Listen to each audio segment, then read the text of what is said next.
고린도전서 13장 말씀을 다 읽었습니다. 1절부터 13절까지 이 말씀 읽어보았습니다. 우리가 고린도전서 이 13장을 무슨 장이라고 하시는지 다 아시죠? 예. 한번 맞춰보실래요? 퀴즈입니다. 무슨 장일까요? 사랑장이에요. 사랑장.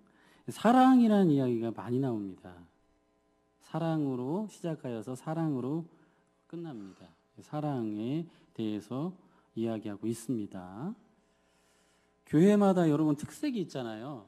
교회마다 이미지가 있는 것 같아요. 교회가 주는 인상이 있는데 또 교회마다 주는 인상이 다르다라고 생각을 합니다. 장사하는 것도 여러분 이미지가 중요하죠. 예, 손님이 많이 가는 곳은 다 그 이유가 있는 것 같아요. 그렇죠. 음식점이든 어떤 모든 직업에 있어서 모든 장사에 있어서도 여러분 장사하든지 뭘 하든지 간에 좋은 이미지를 가지면 사람이 온다는 것은 맞는 것 같아요. 교회도 어떤 이미지를 가지고 있느냐가 정말 중요하고요. 어떤 인상을 주느냐에 따라서 사람이 올 수도 있고 사람이 나갈 수도 있다는 거죠. 이미지가 중요합니다. 그렇다면 여러분 우리가 지금 섬기고 있는 이 충북교회의 이미지는 어떤 이미지일까요? 한번 생각해 봤으면 좋겠습니다. 충북교회 하면 떠오르는 인상, 떠오르는 이미지가 무엇일까? 우리는 이 교회 안에 있기 때문에 그것을 잘 표현을 못할 수도 있을 것 같아요.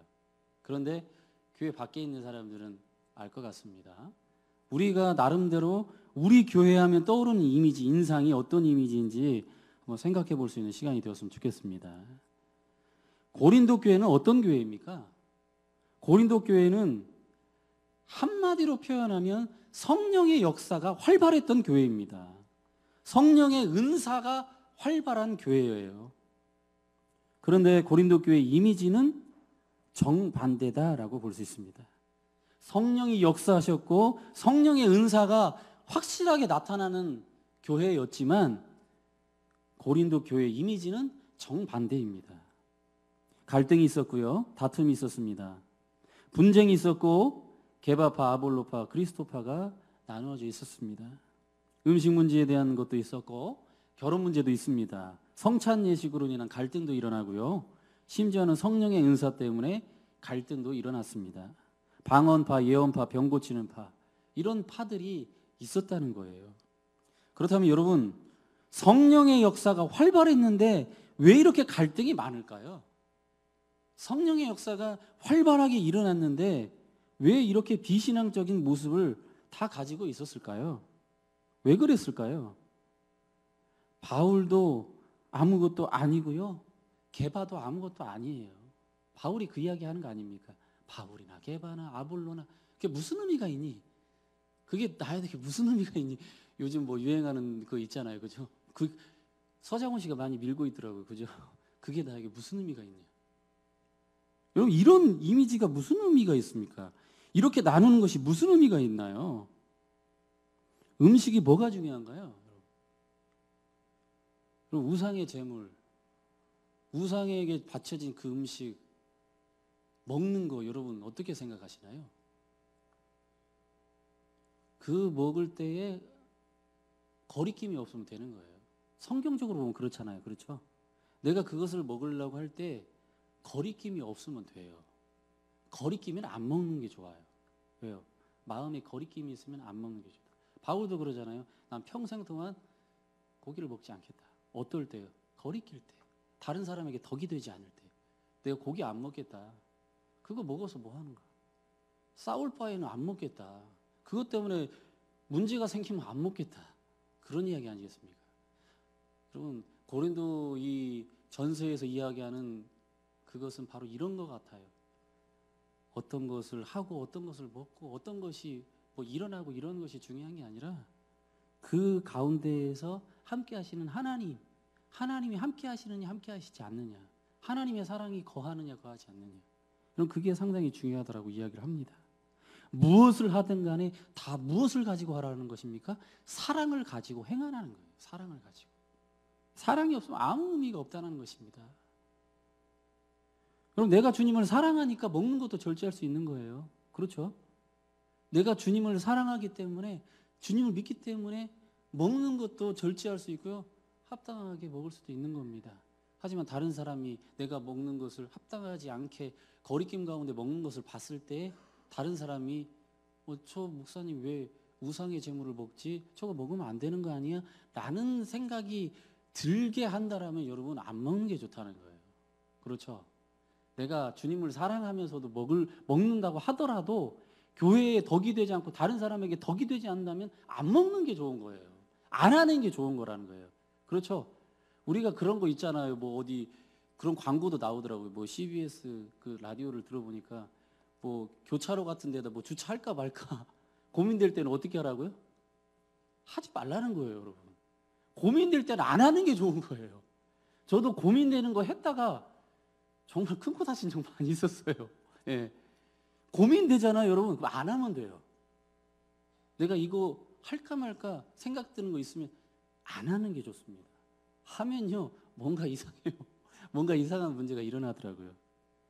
뭐 문제가 일어나서 말씀드리는 것이 아니고 다른 사람에게 덕이 되지 않는다, 다른 사람에게 불편함을 준다라고 생각하면 안 하는 게 좋은 거예요. 성찬 문제도 그렇습니다. 이런 교회 문제를 해결해 나가려고 하다가 왜 갑자기 그러면 사랑 이야기가 나왔는가라는 게 중요하죠. 사랑 이야기를 하기 전에 하나 묻고 여러분 지나갈 일이 있습니다. 사랑은 은사입니까? 아닙니까? 여러분, 사랑은 은사일까요? 아닐까요? 사랑은? 고린도전서 12장 31절을 한번 더 보도록 하겠습니다. 12장 31절 읽겠습니다. 자, 시작. 너희는 더욱 큰 은사를, 내가 또한 가장 좋은 길을 너희에게 보이리라. 아멘. 너희는 더욱 큰 은사를 사모하라고 말씀하십니다. 내가 또한 가장 좋은 길을 너희에게 보이리라고 말씀하십니다. 여기서 너희는 더욱 큰 은사를 사모하라 에서 끊어야 합니다.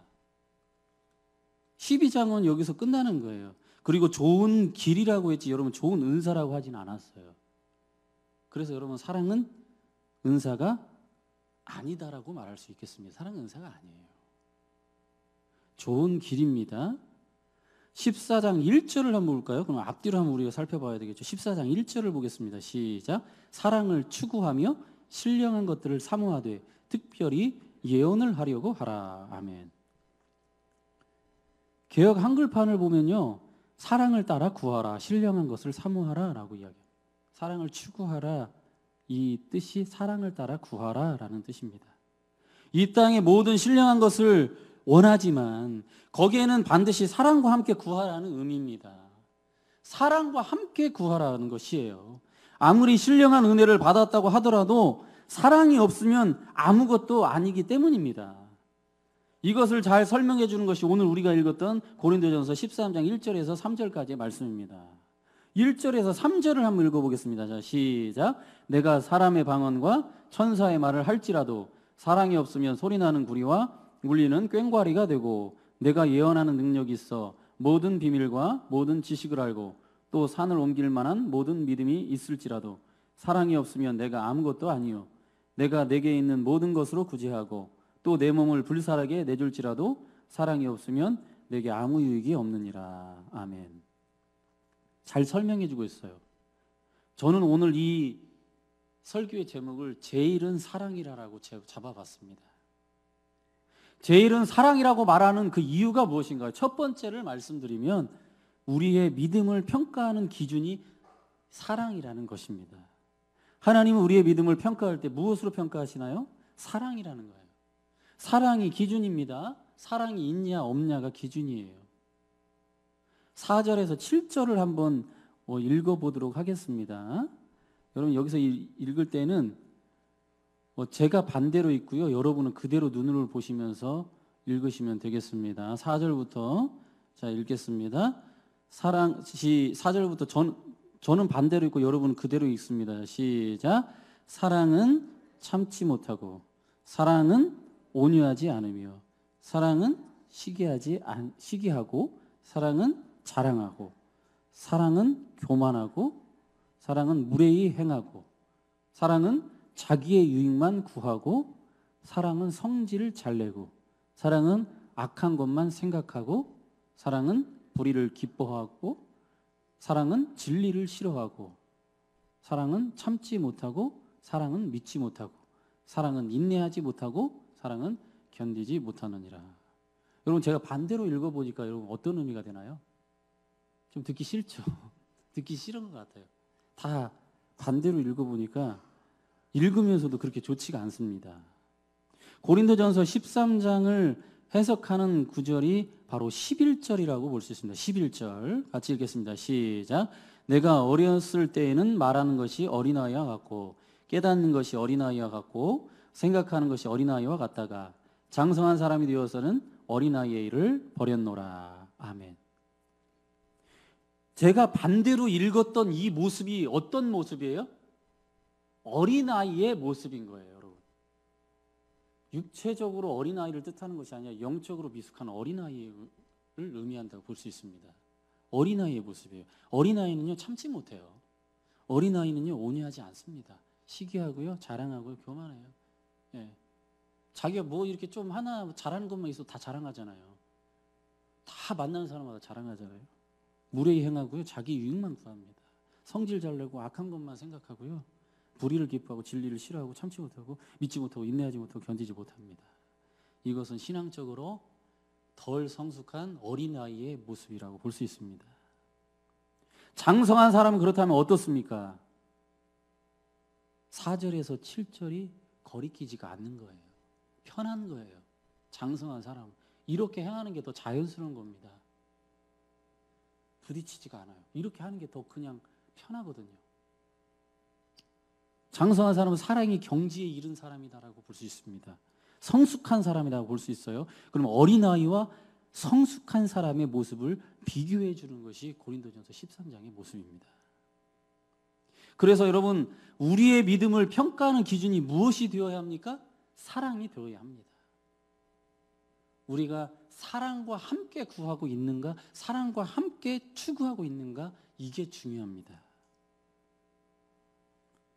그러면 제일은 사랑이라고 말씀하신 이유 두 번째는 무엇일까요?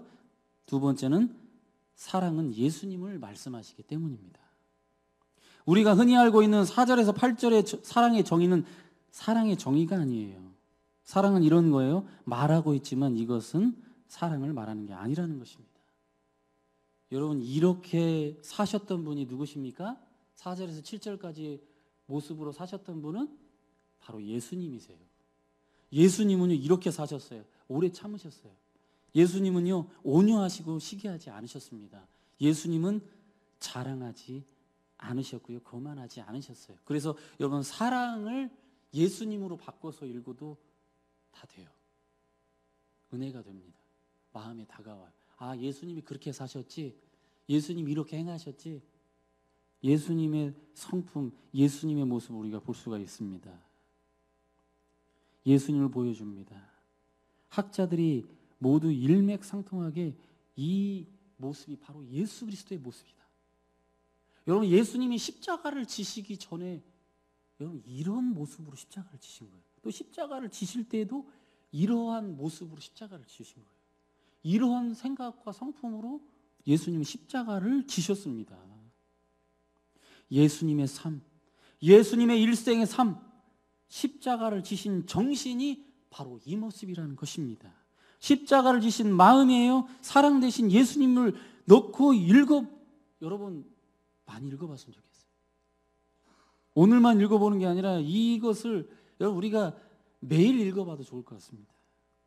사도 바울은 사랑을 얘기하는 것 같지만 사랑을 얘기하는 것이 아니라 예수 그리스도를 이야기해주고 있다는 것입니다. 여러분, 성경의 인물들을 통해서도 우리가 예수 그리스도를 만나야 되잖아요. 그렇잖아요. 요셉의 이야기를 통해서 아, 요셉 참 멋지네, 신앙생활 열심히 했네. 하나님은 여러분 여기에 머물러 있기를 원하시지 않으신 거예요. 당연히 요셉의 모습이라든지 모세의 모습을 보면 교훈받아야 될 모습, 우리가 본받아야 될 모습이 있지요. 그런데 여러분, 모세라든지 요셉은요, 예수 그리스도의 예표가 되는 인물이에요. 그 모습을 통하여서 예수 그리스도를 보여주는 거예요. 예수님은 이렇게 사셨고 예수님은 또한 이렇게 사셨음을 보여주는 것입니다. 그래서 우리는 성경 어느 곳을 뒤져도 예수님을 만나야 합니다. 요셉 만나는 것이 중요한 게 아니고요. 아브라함 만나는 게 중요한 게 아니에요. 성경 말씀 한 절을 읽어도 예수 그리스도를 만나야 합니다. 예수 그리스도를 이야기하기 때문에 그래요. 예수님을 닮는 것을 말씀하고 있습니다. 예수 그리스도의 성품을 닮아가서 이렇게 닮고 싶습니다.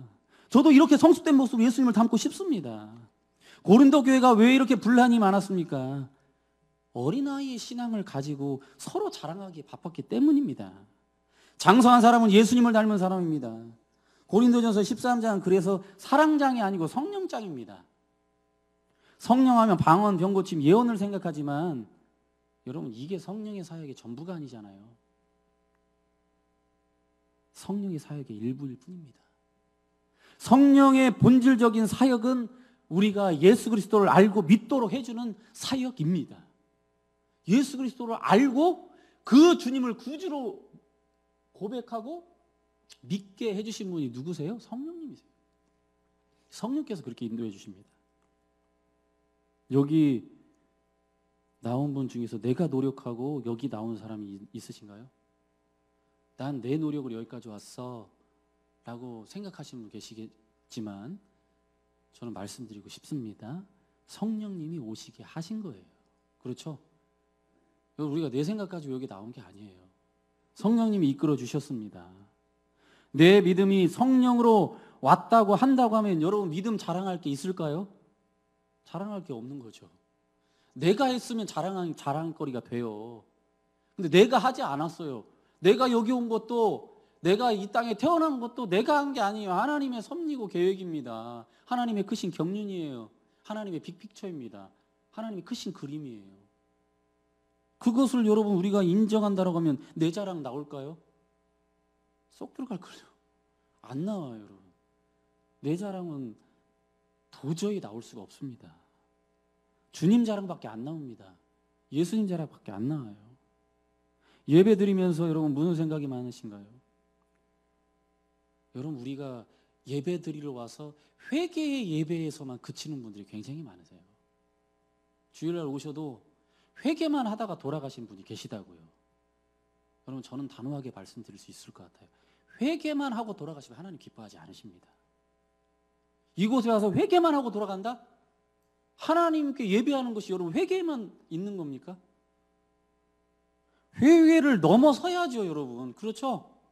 회개를 넘어서기 위해서는 우리의 삶이 또 월요일부터 토요일까지가요 달라야 돼요. 똑같은 죄에 짓지 않아야 됩니다. 근데 똑같은 죄 짓고 와가지고 하나님 회개합니다, 용서해 주세요. 여러분 여기에서만 머물러 계신 분이 제가 볼 때는 많이 계신 것 같아요. 하나님 기뻐하지 않으세요. 하나님 기뻐하시는 것은 회개를 넘어서 감사와 찬양과 하나님께 영광까지 나아가야 합니다. 이게 예배잖아요, 여러분.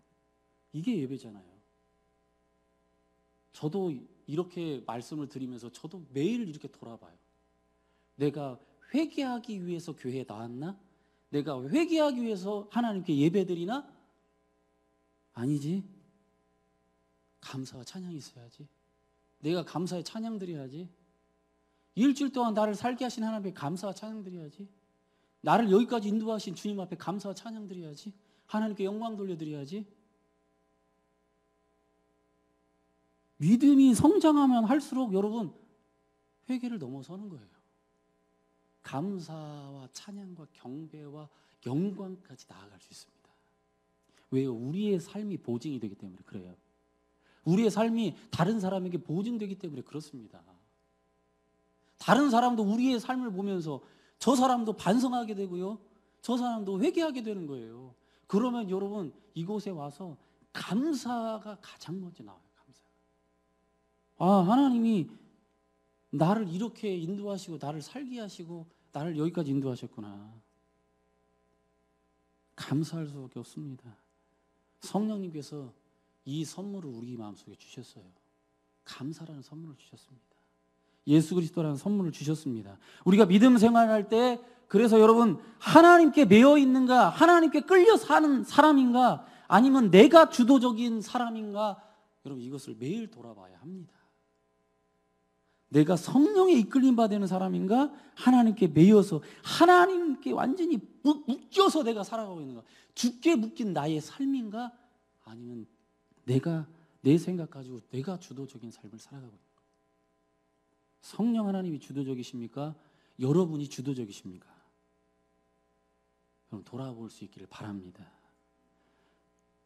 어떤 분이 이런 말을 하시더라고요. 선생님도 이제 예수 믿고 천국 가셔야죠. 이런 말씀을 드리니까 그분의 말씀이 이렇게 말씀하십니다. 예수 믿으면 잘 믿고 싶은데 왠지 예수 믿는 사람 보면 예수님께 매여서 아무것도 못하는 것 같아요 라고 이야기를 하시는 겁니다. 맞지요 여러분? 이게 맞잖아요 여러분. 우리가 예수님께 한번 매이면요 세상 게 안 보이더라고요. 세상 게 잘 안 보여요. 주님이 막 주님께 묶여가지고 막 주님이 막 끌고 가시니까 내 힘쓸 필요도 없고요.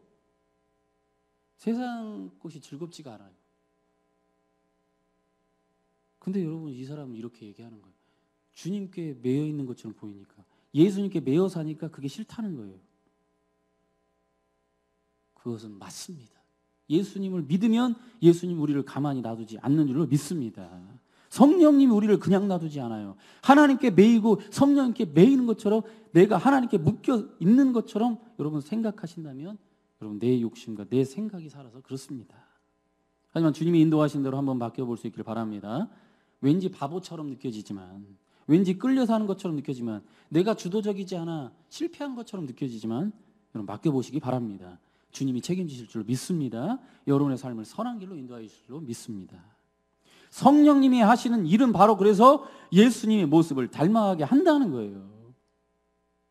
13절을 읽어보면 그런즉 믿음, 소망, 사랑 이 세 가지는 항상 있을 것인데 그 중에 제일은 사랑이라. 여러분 마지막에 주님 만나러 가는 그 순간 하늘나라 갈 때 주님 만날 때에 주님 앞에 설 때에 뭐 가지고 섭니까? 우리가 주님 닮은 모습 그 모습 그대로 서는 거예요. 요한일서 3장 2절 말씀에 사랑하는 자들아 우리가 지금은 하나님의 자녀라.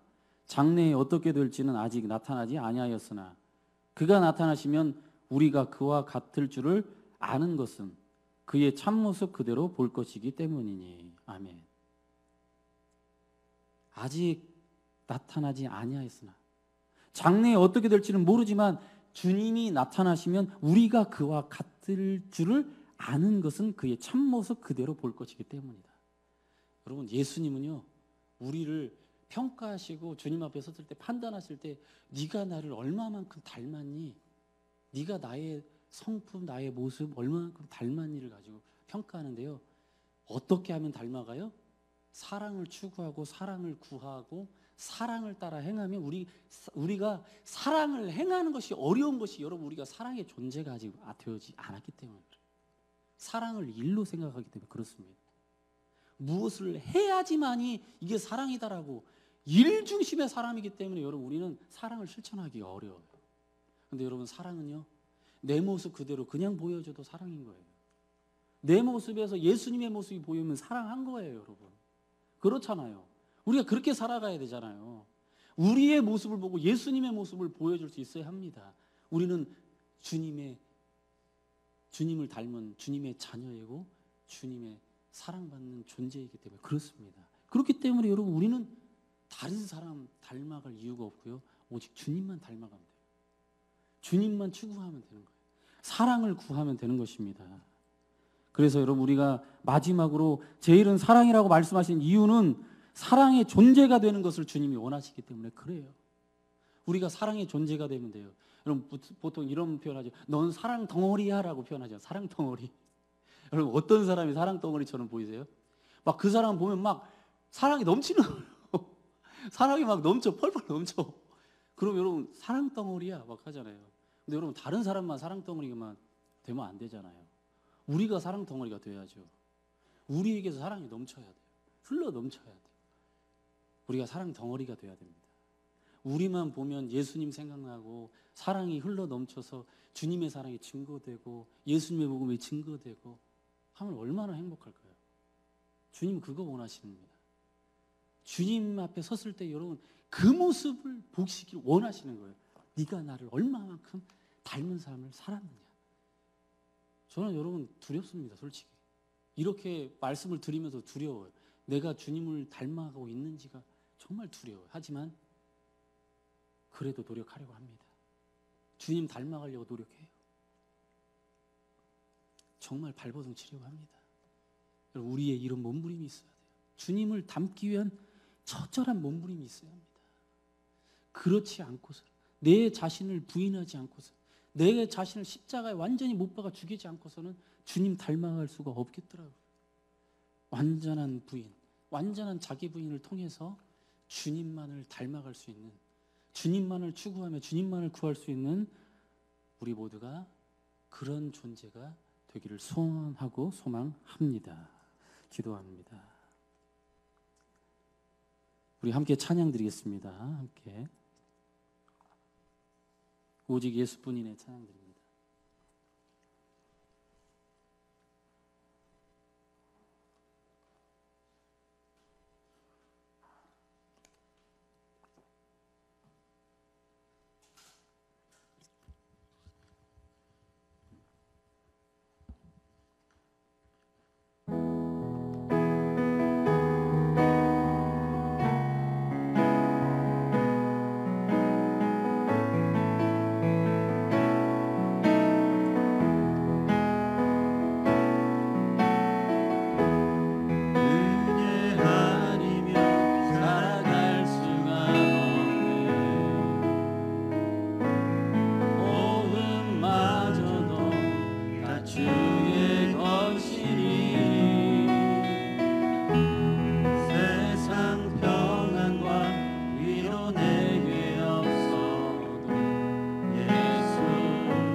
다시 한번 크신 계획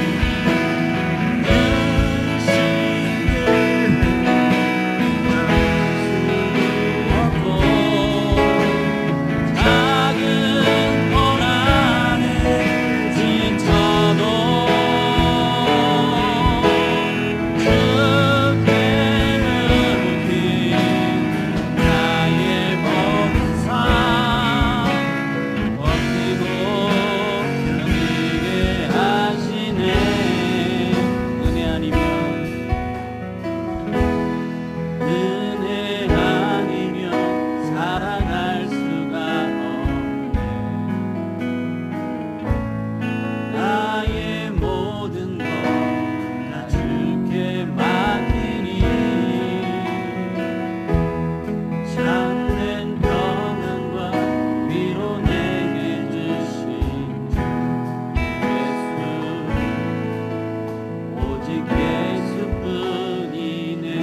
참된 평안과 위로 참된